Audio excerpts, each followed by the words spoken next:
Tot va començar el 1995. Un equip d'unes 30 persones, dirigides pel Gabriel Ferrater, pensaven dins d'un sòtan de l'avinguda Tibidabo com engegar el gran projecte de la UOC.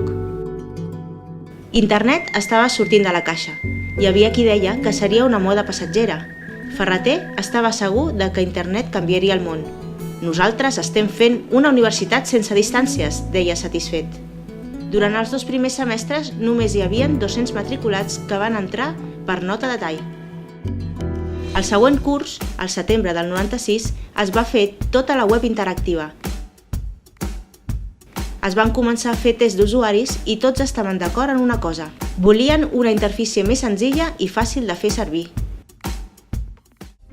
Els primers telèfons mòbils, el naixement de la Viquipèdia, la societat cada vegada estava més connectada globalment i la col·laboració entre usuaris començava a estendre's.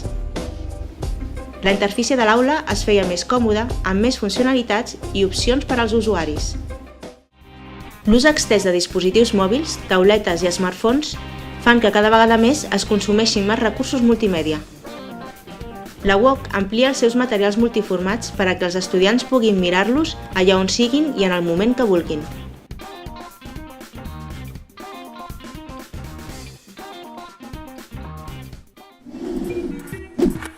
La nova aula centrada en l'activitat s'adapta perfectament a aquestes noves necessitats. L'ús del vídeo com a material docent pren força. Poder estudiar en qualsevol moment i en qualsevol lloc continua sent un dels nostres objectius.